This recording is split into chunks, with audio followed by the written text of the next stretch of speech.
For decades, Everest meant freedom. If you could pay, you could climb. But after 2025, anyone dreaming of the summit will face a new reality. Permits costing $15,000, strict experience rules, and digital surveillance. Governments say it's for safety and survival.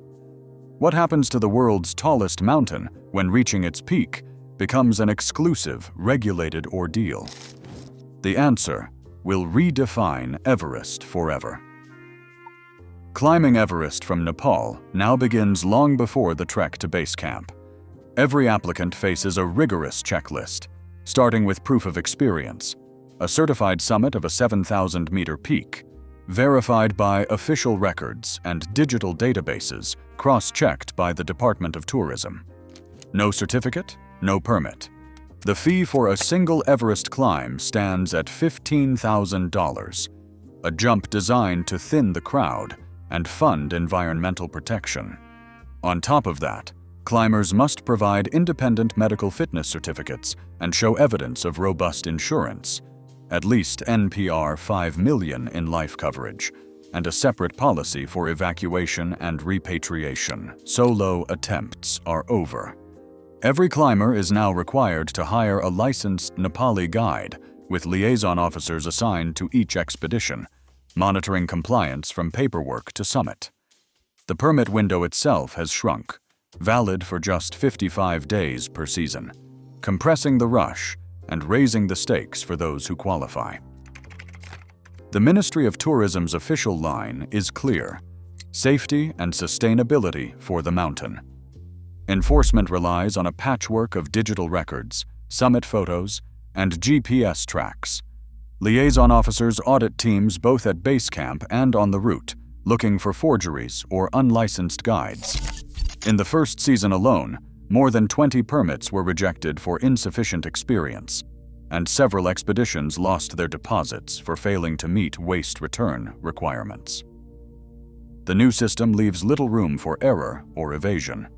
Every climber now enters Everest's shadow under closer watch than ever before. On Everest's northern face, a different set of rules has quietly redrawn the boundaries of who gets to climb. Since 2019, the China-Tibet Mountaineering Association has enforced a strict cap: no more than 300 climbers per season, all required to join government-approved expeditions. Independent attempts are forbidden. The Northside Base Camp, once a destination for tourists and trekkers, has been closed to non-climbers for years. Access now flows through a single channel. Organized teams, vetted and scheduled by Chinese authorities, with quotas recalibrated each year for what they call environmental capacity. This quota system, never publicly expanded since its introduction, stands in sharp contrast to the open application process on Nepal's side. For foreign climbers, the northern route has become the most exclusive 8,000-meter ascent in the world, reserved for those who can afford the high fees and who pass through layers of official scrutiny. Scientific teams and state-sponsored expeditions receive separate, tightly rationed permits, but these rarely number more than a few dozen each year. As a result, demand that once split between two nations is now funneled southward. The closure of the Tibetan base camp to tourists and the steady enforcement of the cap of 300 people have concentrated the world's Everest ambitions on Nepal's already crowded slopes. Chinese officials frame their policy as a necessary measure for environmental protection and safety, but the ripple effect is clear. As access narrows in the north, competition and pressure intensify in the south. For many, Everest's future now hinges on how these quotas reshape not just the flow of climbers, but the very meaning of equity and opportunity on the world's highest mountain.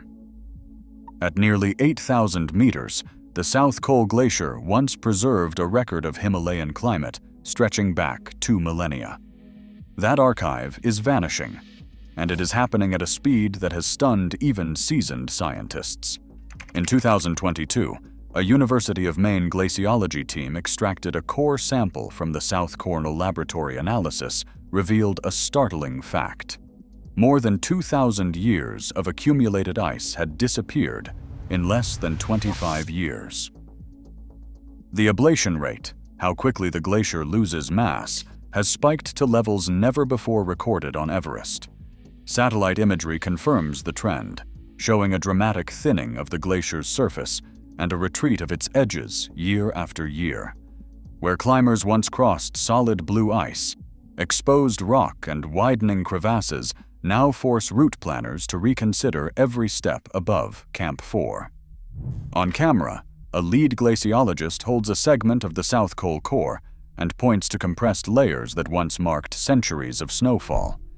Now those layers are squeezed into just a few centimeters, clear evidence of how quickly the glacier is melting away. The data is unequivocal. The South Col is not just shrinking, it is destabilizing. Seasonal meltwater cuts deeper channels into the ice, accelerating surface collapse and increasing the risk of serac failure. Each climbing season, guides report new hazards and shifting paths as the glacier's boundaries change faster than maps can be updated. Quantitative proof leaves little room for doubt. Everest's high-altitude ice, once thought nearly permanent, is receding at a pace that threatens both climber safety and the future of the mountain's most iconic routes. The Khumbu Icefall, once a predictable gauntlet for early-season climbers, now shifts beneath their feet at an alarming pace. Ladder placements and rope lines, mapped and installed by the Icefall doctors, rarely last more than a week before a new collapse or crevasse demands a reroute.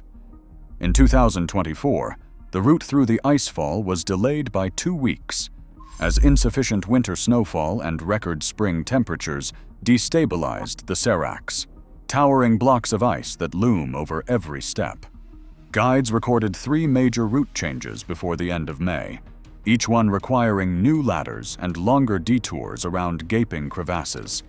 The cost of maintaining a safe passage has climbed sharply, with operators budgeting for 20 to 30% more ice screws, anchors, and rescue equipment than just a decade ago. Mid-season reroutes, once rare, have become the norm. The logs kept by the Icefall doctors show that in the past 3 years, ladder bridges have failed more frequently in the afternoon as melting accelerates, forcing teams to cross at dawn and race the sun. Each reroute brings added risk: freshly exposed crevasses, unstable snow bridges, and the constant threat of serac collapse. Expedition leaders now factor in days lost to route repairs and detours, driving up costs and compressing summit attempts into a shorter, more dangerous window. For climbers and Sherpa guides alike, every step through the Icefall is a gamble, and the margin for error narrows with each passing season. The mountain's shifting face demands constant adaptation, and the price of a safe ascent continues to rise. On a clear morning in May 2019, a line of climbers stretched across Everest's summit ridge, each step slowed by the thin air and the crush of bodies. 11 people died that season, many trapped in the infamous traffic jam above 8,000 meters. For the Sherpa guides leading those clients, every delay meant another hour in the death zone, another gamble with frostbite and exhaustion. Mingma, a veteran Sherpa leader, recalls watching teammates collapse while waiting for the line to move. For him and thousands like him, Everest is more than a mountain. It is a livelihood. A single season guiding on Everest can bring home $7,500 to $10,000, more than most Nepali families earn in a year. But the new rules cut both ways. With higher fees and stricter experience requirements, some operators worry about fewer clients and shrinking paychecks. The market is splitting. Established companies with deep pockets adapt, while smaller outfits and local guides face uncertainty. For every new safety measure, there is a question about who will be left behind.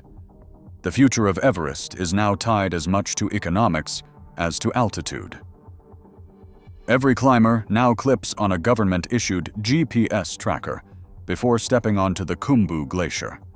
These rugged, satellite-linked devices transmit real-time location and movement data to a monitoring desk in Kathmandu, updating every 10 minutes.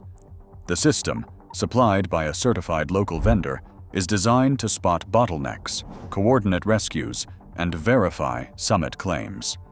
Expedition leaders and Nepalese army officers at base camp log each device activation, matching tracker identification numbers to permit holders. The data is encrypted and stored for at least 1 year, and it is off-limits to outsiders, but available to authorities and rescue teams.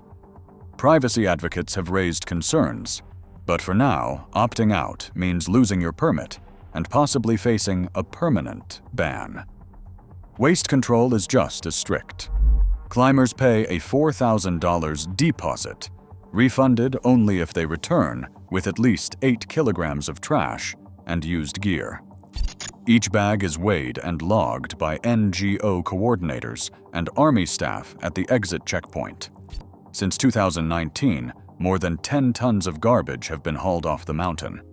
Drones are now used for spot checks and supply drops, buzzing overhead as teams pack out old ropes, bottles, and torn tents. The new regime is efficient.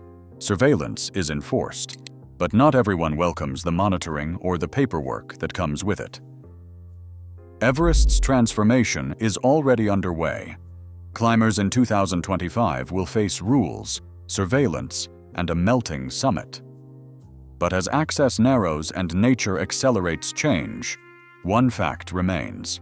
What happens here now foreshadows how we will manage every vanishing frontier. The world's highest peak is becoming a mirror for our choices below.